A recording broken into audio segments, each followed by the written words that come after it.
Hello my dear friends, welcome to S class education.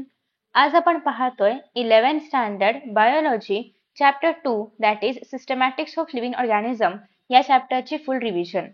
So याच्या आधी already मी first chapter upload केलेला आहे. आय होप की तुम्ही तो व्हिडिओ पाहिला असेल आणि त्याच्यामध्ये आपण सेकंड चॅप्टरचा पण बराचसा इंट्रोचा भाग कव्हर केला होता.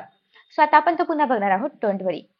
सो फर्स्ट ऑफ ऑल आपण त्या चॅप्टरमध्ये पाहिलं होतं की बायोलॉजी म्हणजे नेमकं काय असतं, लिव्हिंग ऑर्गॅनिझम्स आणि नॉन लिव्हिंग्स यांच्यामध्ये काय डिफरन्स आहेत, कोणते वेगवेगळे कॅरेक्टरिस्टिक्स आहेत की ज्याच्यामुळे आपण एखाद्या ऑर्गॅनिझमला लिव्हिंग म्हणू शकतो, किंवा आपण बघितलं होतं की टॅक्सॉनॉमिक एड्स कुठले कुठले आहेत. या सगळ्या गोष्टी आपण कव्हर केल्या होत्या आणि एक बेसिक क्लासिफिकेशन कसं केलं जातं, वेटाकरने कुठलं 5 किंगडम क्लासिफिकेशन सिस्टम दिलेलं आहे हे पण कव्हर केलंय. सो तेच आता आपल्याला डिटेलमध्ये बघायचं आहे की 5 किंगडम 2 किंगडम जे काय आहे ते सगळे आपल्याला हिस्ट्री वाईज सगळं बघायचं आहे. सो पहिल्यांदा आहे बायोलॉजिकल क्लासिफिकेशन. एक तर मी हे तुम्हाला आधी पण सांगितलेलं आहे की आपण क्लासिफिकेशन का बरं करतो, का तर आपल्याकडे डायव्हर्सिटी ऑफ ऑर्गॅनिझम्स प्रेझेंट आहेत, बरोबर. प्रत्येकाचा इंडिव्हिज्युअली आपण अभ्यास नाही करू शकत. सो आपण काय करतोय की जे ऑर्गॅनिझम्स सेम कॅरेक्टरिस्टिक दाखवतायत त्यांचा आपण एक ग्रुप करतोय आणि आपण ओव्हरऑल त्या ग्रुपचे कॅरेक्टरिस्टिक्स पाहतोय जे की त्या सगळ्या ऑर्गॅनिझम्सला ऍप्लिकेबल आहेत. सो दॅट आपल्याला काही ग्रुप्स बद्दलच लक्ष ठेवावं लागतंय, प्रत्येक ऑर्गॅनिझम बद्दल नाही. आणि एक काय म्हणतात आपण, एक best way of studying those animals किंवा त्यांच्यावरती म्हणजे त्यांच्यावरती अभ्यास करणं, त्यांचं इव्हॉल्युशन कसं झालं हे जाणून घेणं, या सगळ्यासाठी आपल्याला त्यांचं क्लासिफिकेशन करणं गरजेचं आहे. ठीक आहे. So next is biological classification is the systematic way of grouping. आपण ग्रुप करतो ऑर्गॅनिझम्सला आणि organising the living organisms based on there similarities आणि डिफरन्सेस. सिमिलॅरिटीज मध्ये काय येऊ शकतं, तर असे ऑर्गॅनिझम्स की जे सेम स्पीशीजला बिलॉंग करतात, म्हणजेच जे रिप्रोडक्शन करू शकतात विदिन दॅट स्पीशीज आणि त्यांच्यापासून जे ऑफस्प्रिंग येणार आहे तर ते फर्टाईल असलं पाहिजे. सो बेसिकली त्यांच्यामध्ये अशा काहीतरी सिमिलॅरिटीज आहेत. तेच जर आपण एका जिनस मध्ये बघायचं म्हटलं तर दोन वेगळ्या स्पीशीज पण येऊ शकतात. एका जिनस मध्ये एक ए स्पीशीज आहे आणि एक बी स्पीशीज आहे, हे पण येऊ शकतात. हे दोघं एक दुसऱ्याचे रिप्रोडक्शन नाही करू शकत, राईट. बट यांच्यामध्ये काहीतरी सिमिलर कॅरेक्टरिस्टिक्स आहेत, काहीतरी डिफरंट कॅरेक्टरिस्टिक्स आहेत. त्याच्यामुळे हे एका जिनसमध्ये तर आहेत पण एका स्पीशीज मध्ये नाहीयेत. सो डिपेंडिंग अपॉन की कोणत्या ग्रुप ऑफ ऑर्गॅनिझम्स मध्ये काय सिमिलर आहे, काय डिफरन्स आहे, त्यानुसार आपण त्यांना क्लासिफाय करत असतो. आय होप तुम्हाला हा पॉईंट कळलेला आहे. Next is the purpose is to study millions of species easily, understanding their relationships and communicate globally about organisms. Without classification, the study of biodiversity would be chaotic. आणि हे जर आपण classification वगैरे नाही केलं तर हा अभ्यास आपण नाही करू शकणार, कारण प्रचंड ऑर्गॅनिझम्स आहेत आणि त्या सगळ्यांना आपण नाही क्लासिफाय करू शकत, right. Next is history of classification. So याच्यामध्ये पहिला आहे ते म्हणजे अरिस्टोटल.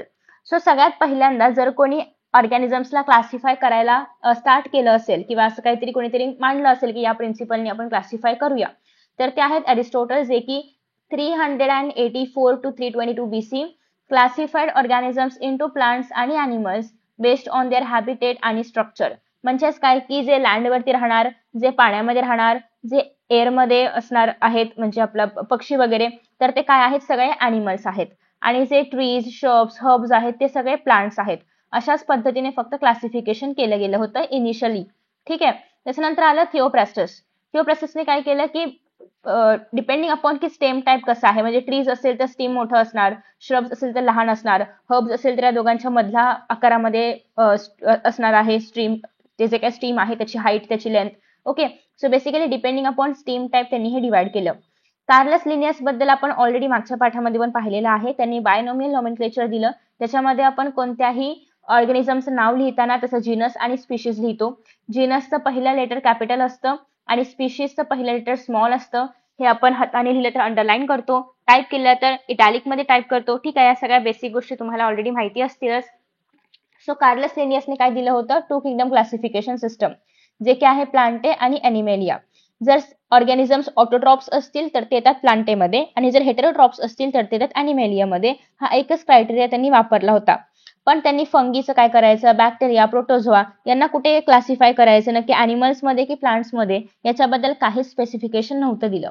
सो याच्यामुळे यांची जी काही क्लासिफिकेशन सिस्टीम आहे ती तेवढी बरोबर नाहीये किंवा तेवढी जास्त ऍक्सेप्टेबल नव्हती. Next is R H Whittaker. विटाकरने 1969 मध्ये एक 5 किंगडम क्लासिफिकेशन सिस्टम दिली, ज्याच्यामध्ये 5 किंगडम्स आहेत, मोनेरा, प्रोटिस्टा, फंजाय, प्लांटे आणि ॲनिमॅलिया. सो आता याच्यामध्ये मोनेरा म्हणजे काय आहे, प्रोटिस्टा म्हणजे काय आहे, हे सगळं आपण मागच्या पाठामध्ये बघितलेलं आहे. सो आता यांच्यामध्ये काय काय फरक आहे, तर आता मोनेरामध्ये कुठले ऑर्गॅनिझम्स येतात, असे ऑर्गॅनिझम्स जे युनिसेल्युलर आहेत आणि प्रोकॅरियोटिक आहेत. प्रोटिस्टामध्ये असे ऑर्गॅनिझम्स की जे युनिसेल्युलर आहेत आणि युकॅरियोटिक, युनिसेल्युलर आणि प्रोकॅरियोटिक, युनिसेल्युलर आणि युकॅरियोटिक. फंजायमध्ये असे ऑर्गॅनिझम्स की जे युनिक किंवा मल्टीसेल्युलर असतील पण जे युकॅरियोटिक आहेत. दुसरी गोष्ट, प्लांटेमध्ये असे ऑर्गॅनिझम्स आहेत की जे अगेन युनिक किंवा मल्टी असतील पण हे ऑटोट्रॉपिक आहेत. ठीक आहे, आणि युकॅरियोटिक पण आहेत. आणि ॲनिमॅलियामध्ये असे आहेत युनिसेल्युलर, मल्टीसेल्युलर, हेटेरोट्रॉपिक आणि युकॅरियोटिक. ठीक आहे, तर अशा पद्धतीने आपण त्यांना क्लासिफाय करतोय. सो बिटाकरने काय केलं, डिपेंडिंग अपॉन सेल स्ट्रक्चर कसं आहे, कॉम्प्लेक्सिटी कशी आहे, मोड ऑफ न्यूट्रिशन पण बघितलं आपण, ऑटोट्रॉप्स आहेत की हेटेरोट्रॉप्स आहेत, रिप्रोडक्शनची मेथड काय आहे, या सगळ्याच्या अकॉर्डिंगली आपण ॲनिमल्सला काय केलं, 5 आपण म्हणजे बिटाकरने 5 किंगडम मध्ये क्लासिफाय केलं. ठीक आहे, आता क्लासिफिकेशनची नीड काय आहे, अगेन ऑलरेडी सांगितल्याप्रमाणे की खूप सारे स्पीशीज अर्थवरती प्रेझेंट आहेत. त्यांना सिस्टमॅटिकली ऑर्गनाइज करण्यासाठी एखाद्या ऑर्गॅनिझममध्ये काही सिमिलर कॅरेक्टरिस्टिक्स असतील, फॉर एक्झाम्पल लायन प्रमाणे कॅरेक्टरिस्टिक्स आहेत, तर आपण असं म्हणू शकतो की ते लायनच्या फॅमिलीमध्ये किंवा लायनच्या जिनसमध्ये बिलॉंग करते वगैरे. सो आपण एखाद्या अननोन ऑर्गॅनिझमला पण डिपेंडिंग अपॉन कॅरेक्टरिस्टिक्स क्विकली ओळखू शकतो. इव्हॉल्युशनरी रिलेशनशिप्स पण बघायला मिळतात की सुरुवातीला कशा पद्धतीने फक्त काय म्हणूया आपण की साधारणतः एक नॉन कॉर्डेट्स होते किंवा त्याच्यानंतर वर्टेब्रल कॉलमवाले आले, तर त्यांच्यामध्ये कसं ते डेव्हलपमेंट होत गेलं, कसं इव्हॉल्युशन होत गेलं, हे पण आपल्याला कळतं. बायोडायव्हर्सिटी कन्झर्वेशन वगैरे करता येतं. ग्लोबल सायंटिफिक कम्युनिकेशन याच्यामुळे होतं. सो बेसिकली या सगळ्या गोष्टी आहेत क्लासिफिकेशनसाठी रिक्वायर्ड. नेक्स्ट आहे 5 किंगडम क्लासिफिकेशन, जे की बिटाकरने दिलेलं आहे. तर याच्यामध्ये आपण काय बघितलं, सेल स्ट्रक्चर आहे. सेल स्ट्रक्चरमध्ये काय आहे, ते प्रोकॅरियोटिक आहे की युकॅरियोटिक आहे. प्रोकॅरियोटिक म्हणजे न्यूक्लिओलस नाहीये, न्यूक्लियसला न्यूक्लिअर मेम्ब्रेन नाहीये. युकॅरियोटिक म्हणजे न्यूक्लिओलस आहे, न्यूक्लिअर मेम्ब्रेन वगैरे सगळं आहे. बॉडी ऑर्गनायझेशन म्हणजे काय येतं की ते युनिसेल्युलर आहे की मल्टीसेल्युलर आहे की कोलोनियल आहे. मोड ऑफ न्यूट्रिशन मध्ये ते ऑटोट्रॉफ आहे की हेटेरोट्रॉप आहे. ऑटोट्रॉप म्हणजे स्वतःचं फूड स्वतः बनवतात, हेटेरोट्रॉफ म्हणजे काय स्वतःचं फूड स्वतः नाही बनवत. रिप्रोडक्शन म्हणजे काय, एसेक्शुअल किंवा सेक्शुअल. सो बेसिकली हे सगळं काय आहे, क्रायटेरियाज आहेत ज्याच्या अकॉर्डिंगली बिटाकरने हे सगळं 5 किंगडम क्लासिफिकेशन सिस्टम दिलं होतं. Next is kingdom Monera. याच्यामध्ये फर्स्ट ऑफ ऑल आहे ऑर्गॅनिझम, दॅट इज बॅक्टेरिया येतात, सायनोबॅक्टेरिया येतात. मोनेरामध्ये कोण येतात की जे प्रोकॅरियोटिक आहेत आणि जे युनिसेल्युलर आहेत. ठीक आहे, सो यांचा बेसिक काय म्हणूया आपण क्रायटेरिया काय आहे की एखादं ऑर्गॅनिझम प्रोकॅरियोटिक असलं पाहिजे आणि युनिसेल्युलर असलं पाहिजे. न्यूट्रिशन मध्ये काय आहे, ऑटोट्रॉप्स किंवा हेटेरोट्रॉप्स असू शकतात. रिप्रोडक्शन मध्ये मोस्टली एसेक्शुअल रिप्रोडक्शन परफॉर्म केलं जातं. नेक्स्ट आहे स्पेशल फीचर्स मध्ये सेल वॉल ऑफ पेप्टिडोग्लायकॉन बनलेला आहे. पेप्टिडोग्लायकॉन या मॉलिक्युलने त्यांचा सेल वॉल बनलेला आहे.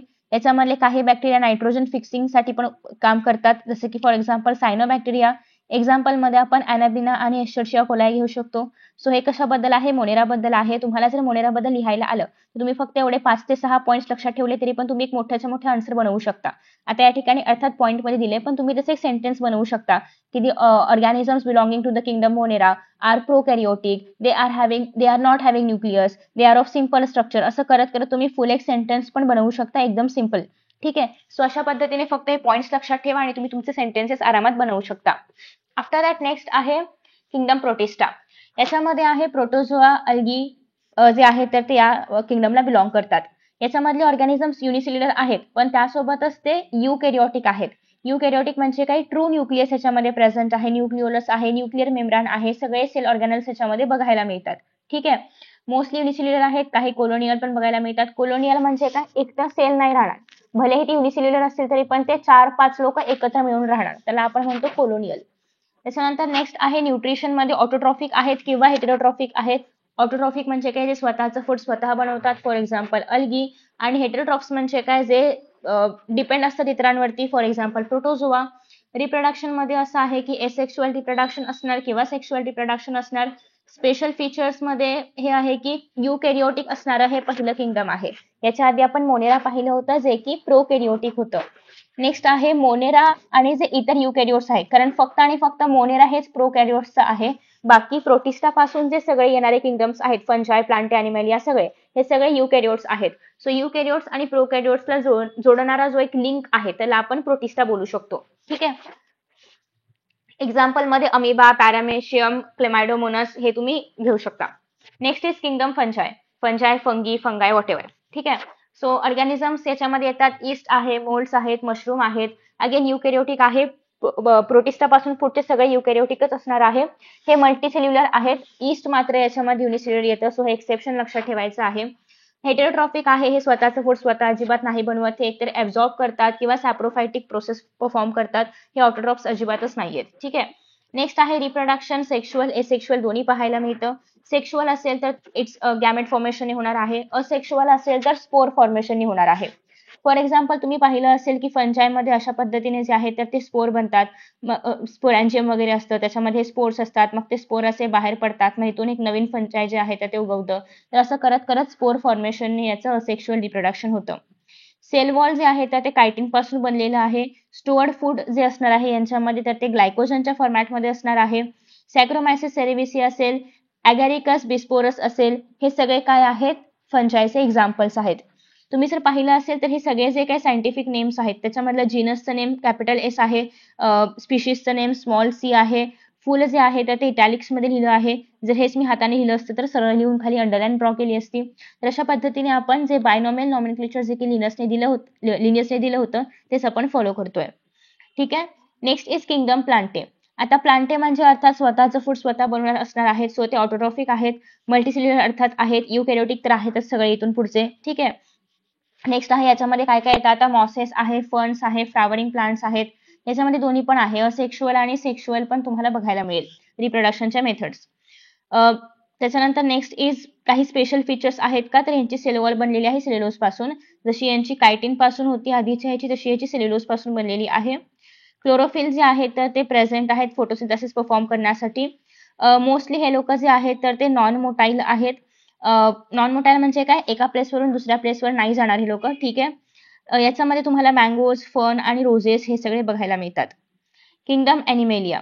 ॲनिमेलियामध्ये काय काय येतात, ऑर्गॅनिझम्स, इन्सेक्ट्स आहे, फिश आहे, मॅमल्स आहे, युकॅरियोट्स ह्याच्यामध्ये येतात सगळे मल्टीसेलवाले. आणि अर्थात सगळे ॲनिमल्स जर आपण पाहायचं म्हटलं तर ऑटोट्रॉप्स वगैरे नसतात, ते कसे आहेत, हेटेरोट्रॉप्स आहेत. So animals are heterotrophs. Sexual reproduction ह्याच्यामध्ये प्रिडोमिनेंटली बघायला मिळतं. सेल वॉल वगैरे नाहीये. तुम्ही जर पाहिलं तर ॲनिमल्सच्या सेलमध्ये आणि प्लांट्सच्या सेलमधला स्पेसिफिक डिफरन्सच हा आहे की सेल वॉल ऍबसेंट असते. ठीक आहे. तुम्ही पाहिलं असेल की प्लांट्सच्या सेलमध्ये जे की मोस्टली आपण ड्रॉ करताना ते असं ऑक्टॅगोनल वगैरे ड्रॉ करतो, यांच्या सेलला या ठिकाणी सेल वॉल असतेच असते. पण हेच जर आपण ॲनिमल्सचं सेल बघायचं म्हटलं तर ॲनिमल्सच्या सेलला सेल वॉल नसतं. ठीक आहे. ॲनिमल्स अर्थात मोटाईल असतात, काही स्टेजमध्ये मोटाईल असतात, अगदीच लहान काहीतरी असेल ऑर्गॅनिझम जे की सेडेंटरी आहे किंवा जे मुवमेंट नाही करत आहे तर ती वेगळी गोष्ट आहे. किंवा काही स्पॉन्जेस वगैरे असतात बघा, जे मुवमेंट नाही करत, ती वेगळी गोष्ट आहे. पण मोस्ट ऑफ द ॲनिमल्स जे आहेत तर ते मुवमेंट करणारे असतात, मोटाईल असतात. ठीक आहे. कॉम्प्लेक्स ऑर्गॅनिझम जे आहेत तर ते बघायला मिळतात, कारण त्यांचं अर्थात बॉडी स्ट्रक्चर खूप कॉम्प्लेक्स आहेत कम्पेअर टू प्लांट्स. आणि हे सगळं आपण पुढे पुढे बायोलॉजीमध्ये जेव्हा सर्क्युलेटरी सिस्टीम बघू, नर्वस सिस्टीम बघू, सगळ्या सिस्टीम्स बघू, तेव्हा आपल्याला कळणारच आहे की यांची जी काही बॉडी स्ट्रक्चर आहे ते खूप जास्त कॉम्प्लेक्स आहे कम्पेअर टू इतर ऑर्गॅनिझम्स. अर्थात युनिसेल्युलर वाल्यांची तर सिंपल असणार आहेच, पण जे फंजाय आहे, जे प्लांट्स आहेत, त्या सगळ्यांपेक्षा पण ॲनिमल्सचं स्ट्रक्चर खूप कॉम्प्लेक्स आहे. राईट. आफ्टर दॅट नेक्स्ट आहे हेरार्की ऑफ क्लासिफिकेशन. काय आहे, आपण ह्यांना कसं क्लासिफाय करतोय. सो सगळ्यात पहिली गोष्ट आहे ती म्हणजे टॉप लेवल जे आहे तिथून आपण खाली येऊया. हे आपण आधीच्या चॅप्टरमध्ये पण बघितलंय. वरती जर आपण पाहायचं म्हटलं, जसं की आता आपण 5 किंगडम पाहिलेलं आहे, ते 5 किंगडम झाले. त्याच्यानंतर प्रत्येक किंगडम मध्ये फॉर एक्झाम्पल जर आपण ॲनिमल्सचा किंगडम पाहिला तर 10th आपण त्याच्यामध्ये फायलम्स पाहिले होते. निडारिया फायलम आहे, ॲस्केलमेंथस फायलम आहे, प्लॅटीहेल्मिंथस आहे, किंवा वर्टेब्रेट्स वगैरे असेल तर हे सगळे फायलम्स त्या किंगडम मध्ये येतात. असे ॲनिमल किंगडमचे वेगळे फायलम आहेत, प्लांट्सचं वेगळं फायलम आहे, फंगसचं वेगळं फायलम आहे. तर अशा पद्धतीने प्रत्येक किंगडमचे काय बनतात, फायलम असतात. आफ्टर दॅट नेक्स्ट आपण पाहतो फायलम. फायलमच्या आतमध्ये काय येतात, क्लासेस. त्याच्यानंतर खूप सारे ऑर्डर्स मिळून काय बनतं, क्लास बनतं. खूप सारे फॅमिलीज मिळून काय बनतं, ऑर्डर बनतं. खूप सारे जीनस मिळून काय बनतं, फॅमिली. स्पीशीज खूप सारे मिळून काय बनतं, जीनस. सो बेसिकली हे सगळे आपण लेवल ऑफ टॅक्झा बघितलेले आहेत. टॅक्झा हा बेसिकली एक प्लुरल वर्ड आहे टॅक्झॉनचा. टॅक्झॉन म्हणजे काय, ग्रुप. म्हणजे खूप सारे स्पीशीजचा जो ग्रुप बनतोय त्याला आपण जीनस बोलतोय. खूप साऱ्या जीनसचा जो ग्रुप बनतोय त्याला आपण फॅमिली बोलतोय. So in this way. ठीक आहे. आता हे जे हेरार्की आपण बघतोय क्लासिफिकेशनची, याची एक डेफिनेशन काय आहे किंवा नेमकी हेरार्की म्हणजे काय. The hierarchy of classification is the systematic arrangement of living organisms. म्हणजे आता हे जे लिव्हिंग ऑर्गॅनिझम्स आहेत त्यांना आपण एका प्रॉपर वे मध्ये अरेंज करतोय if they are able to reproduce sexually आणि किंवा असेक्शुअली, तर ते एका स्पीशीज मध्ये असणार आहेत वगैरे वगैरे. सो डिपेंडिंग अपॉन कॅरेक्टरिस्टिक्स आपण त्यांना प्रॉपरली अरेंज करतोय into successive levels or groups. आणि मग त्याच्यानंतर आपण त्याला स्पीशीजला जिनसमध्ये, जिनसला फॅमिलीमध्ये असं आपण सक्सेसिव्हली अजून क्लासिफाय करतोय. सो प्रिन्सिपल काय आहे याच्या मागचा? As we move down the hierarchy, म्हणजे आपण किंगडम पासून स्पीशीज पर्यंत जेव्हा जाऊ, more similarities in the structure, function and genetic makeup and are more closely related. Obviously जसं जसं आपण किंगडम मधून फायलम कडे जाऊ तसं ते अजून जास्त सिमिलॅरिटीज असणार आहेत. फायलम टू क्लासेस मध्ये जास्त सिमिलॅरिटीज असणार आहेत. ठीक आहे. त्याच्यानंतर नेक्स्ट आहे क्लास पासून ऑर्डर मध्ये गेलो तर ऑर्डर मध्ये जास्त सिमिलॅरिटी असणार आहेत. सिमिलरली आपण जीनस पासून स्पीशीज मध्ये गेलो तर स्पीशीज मध्ये जास्त सिमिलॅरिटीज असणार आहेत. पण हे जर आपण उलट जायचं म्हटलं तर स्पीशीज टू किंगडम मध्ये जे डिफरन्सेस आहेत तर ते काय होत आहेत, वाढत जात आहेत. So conversely groups at higher levels contains organism that are less different. आता अर्थात किंगडम मध्ये आपण काय घेतोय, आपण घेतोय मोनेरा, आपण घेतोय प्रोटिस्टा, प्लांटे घेतोय, फंजाय घेतोय, अॅनिमलिया घेतोय, तर यांच्यामधल्या सिमिलॅरिटीज खूप कमी आहेत. पण हे जर आपण स्पीशीज मध्ये फक्त होमोसॅपियन्स घेतलं तर अर्थात त्यांच्यामधले सिमिलॅरिटीज जास्त असणार आहेत. सो आय होप की तुम्हाला याच्या मागचा मिनिंग कळते. किंवा तुम्ही फायलम मध्ये फक्त किंगडम अॅनिमेलिया मधले फायलम घेतले तर त्यांच्यामध्ये सिमिलॅरिटी जास्त असणार आहेत. पण जेव्हा तुम्ही किंगडम घेताय तेव्हा तुम्ही अॅनिमेलिया पण घेताय, तेव्हा तुम्ही प्लांटे पण घेताय, फंजाय पण घेताय, सो सिमिलॅरिटीज काय होत आहेत, कमी होत आहेत. So higher the level lesser is the similarity. त्याच्यामुळे किंगडम टू स्पीशीज सिमिलॅरिटी वाढते, पण स्पीशीज टू किंगडम सिमिलॅरिटी कमी होते किंवा डिफरन्सेस वाढतायत.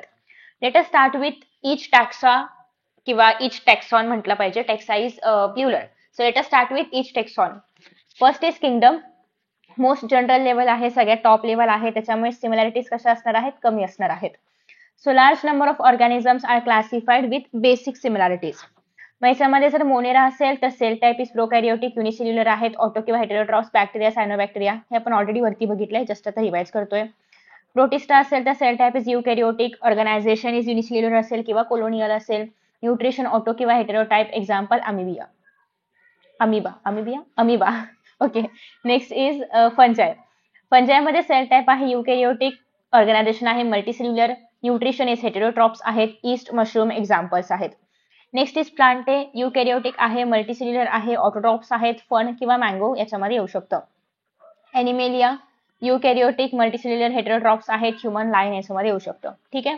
आता फायलम मध्ये काय काय येतं? फायलम म्हणजे जे किंगडम्स आहेत त्यांना आपण नंतर डिवाइड करू, तर त्यांना आपण नंतर कशामध्ये डिवाइड करतो, फायलम्स मध्ये. अॅनिमल्स वगैरे असतील तर आपण फायलम्स म्हणतो, आणि हे जर प्लांट्स असतील तर फायलम्सलाच आपण डिव्हिजन म्हणतो. ठीक आहे. ते फायलमच आहेत, पण दुसरं एक आपण म्हणजे सिनोनिम आहे, दॅट इज डिव्हिजन. ठीक आहे. So groups of organism within the kingdom, म्हणजे प्लांटेचे वेगळे फायलम आय मीन डिव्हिजन आहेत, अॅनिमेलियाचे वेगळे फायलम्स आहे, फंजायचे वेगळे फायलम आहे. तर अशा पद्धतीने किंगडमच्या आतमध्ये आता आपण डिव्हिजन करतोय, that is called as phylum. So त्याच्यामध्ये आहे chordata is a phylum, non chordata is a phylum. तर अशा पद्धतीने हे अॅनिमल्स मध्ये आहे. टेरिडोफाइट इज अ डिव्हिजन, जे की प्लांट्स मध्ये आहे. ठीक आहे. आता फायलमच्या आतमध्ये जे डिव्हिजन होणार त्याला आपण बोलणार क्लास. आता हे आपण कॉर्डाटा हा फायलम बघितला. या कॉर्डेटाच्या आतमध्ये सेफॅलोकॉर्डेटा आहे, युरोकॉर्डेटा आहे, वर्टेब्रेटा आहे, अशा प्रकारचे अजून काही क्लासेस पडतात. ठीक आहे. आय मीन अशा प्रकारचे अजून काही सब फायला पडतात. आणि त्या सब फायलाच्या आतमध्ये पण वर्टेब्रेटा या ह्याच्यामध्ये अजून काही क्लासेस तुम्हाला बघायला मिळतात, की ते मॅमेलिया आहे का, ते एव्हिस मधलं आहे का, ठीक आहे, किंवा ते रेप्टाइल्स मधलं आहे का. सो आता क्लासेसमध्ये सगळ्यात पहिली गोष्ट म्हणजे तुम्हाला जे फायलम आहेत त्याचं डिव्हिजन बघायला मिळते. For example Mammalia. आता अर्थात जेवढा आपण खाली खाली जाऊ किंगडम पासून स्पीशीज पर्यंत तेव्हा किंवा त्या ह्याच्यामध्ये सिमिलॅरिटीज काय होत आहेत, इन्क्रीज होत आहेत. So more detail features. Next is order. Order मध्ये काय आहे, सब डिव्हिजन ऑफ क्लास. क्लासच्या आतमध्ये आता आपण क्लासिफिकेशन करतोय. सो याच्यामध्ये अजून जास्त कॉमन फीचर्स आहेत. फॉर एक्झाम्पल कार्निवोरा, म्हणजेच काय, मॅमल्स आहेतच, मॅमल्स इज द क्लास, पण त्या मॅमल्स क्लासमध्ये पण ओमनिवोरस आहेत की कार्निवोरस आहेत की हर्बिवोरस आहेत, म्हणजे फक्त झाडपाला खाणारे आहेत की अॅनिमल्सला खाणारे आहेत की सगळंच खाणारे आहेत. सो डिपेंडिंग अपॉन दॅट त्याला आपण ऑर्डर मध्ये घेतो. नेक्स्ट इज लाईक आता जे फॅमिलीज आहेत, families are what, sub division of orders. त्याच्यामध्ये अजून जास्त क्लोजली रिलेटेड असणार आहेत. फॉर एक्झाम्पल कॅट्स जे आहेत ते ज्या फॅमिलीला बिलॉंग करतात त्याला आपण म्हणतो फेलिडी फॅमिली. याचा अर्थ सगळ्या प्रकारचे कॅट्स, मग त्यांचं जीनस वेगळं असू शकतं, त्याची स्पीशीज वेगळी असू शकते, पण due to some similar characters ते सेम फॅमिलीला बिलॉंग करतात आणि त्या फॅमिलीचं नाव आहे फेलिडे. जीनस मध्ये असं आहे की अगेन क्लोजली रिलेटेड स्पीशीज, त्याच्यामध्ये आपण सिमिलर कॅरेक्टर्स बघायला मिळतात, इव्हॉल्युशनरी हिस्ट्री बघायला मिळते. For example Panthera. आता पॅन्थेरा टायग्रिस वेगळा आहे, त्याच्यामध्ये फक्त टायगर येतात. पॅन्थेरामध्ये लायन्स पण येतात, पॅन्थेरामध्ये लिओपार्ड्स पण येतात. म्हणजे हे वेगळे स्पीशीज आहेत, पण हे ड्यू टू सम सिमिलॅरिटीज एका जीनसला बिलॉंग करतात, जसं नाव आहे पॅन्थेरा. सो पॅन्थेरा हे एक प्रकारचे जीनस आहे. तेच जर मी पॅन्थेरा लिओ म्हटलं तर ते स्पेसिफिकली लायन आहे, कारण लायन ही एक स्पीशीज आहे. पॅन्थेरा टायग्रिस म्हटलं तर ते स्पेसिफिकली टायगर आहे. ठीक आहे, डन. सगळ्यात जास्त सिमिलॅरिटीज, सगळ्यात जास्त क्लोजली रिलेटेड कोण असणार आहेत? स्पीशीज असणार आहेत at most specific level. Nomenclature already आपण प्रिव्हियस चॅप्टर मध्ये पाहिले, पटापट बघूया. नॉमेनक्लेचर दिलं होतं कार्लस लिनियसने. दोन नेम्स कंबाईन करून आपण कुठल्याही अॅनिमलचं नाव, अॅनिमल, प्लांट, ऑर्गॅनिझमचं नाव सांगतो. That is genus plus species. हे ग्रीक किंवा लॅटिन शब्द असतात. का असतात हे मी तुम्हाला प्रिव्हियस व्हिडिओमध्ये सांगितले. त्याचं रिझन जर तुम्हाला आठवत असतं कमेंट बॉक्समध्ये कमेंट करा, सो दॅट मला कळेल की तुम्ही आधीचा व्हिडिओ पाहिला होता की नाही. याच्यामधलं जे जीनसचं नाव असेल तर ते कॅपिटल लेटरने सुरू होतं. स्पीशीजचं नाव स्मॉल लेटरने सुरू होतं. हँड रिटन असेल तर त्याच्या खाली आपण अंडरलाईन करतो, आणि जर प्रिंटेड असेल तर ते आपण इटॅलिक्स मध्ये लिहितो. क्लासिफिकेशनचे इम्पॉर्टन्स आपण सुरुवातीला पण बघितलेले आहेत. ठीक आहे, की त्याचं आपल्याला इव्हॉल्युशन कसं होत गेलं त्याचा अभ्यास करायचा आहे, अननोन स्पीशीजला आयडेंटिफाय करायचं आहे, सिस्टमॅटिकली ऑर्गनाइज करायचं आहे, ग्लोबल कम्युनिकेशन पाहिजे, किंवा बायोडायव्हर्सिटी कन्झर्वेशनसाठी हेल्प करतं, वगैरे वगैरे वगैरे. सो इन दिस वे आपण जो पूर्ण चॅप्टर आहे त्याचं रिव्हिजन केलेली आहे. शॉर्ट रिव्हिजन आहे, थोडक्यात रिव्हिजन आहे. तुम्हाला जर फुल चॅप्टर हवा असेल तर तो पण मी ऑलरेडी अपलोड केलाय, तोही चेकआउट करू शकता. आय होप की तुम्हाला हा व्हिडिओ आवडला असेल. Thank you so much for watching this video and see you in the next videos. Bye bye.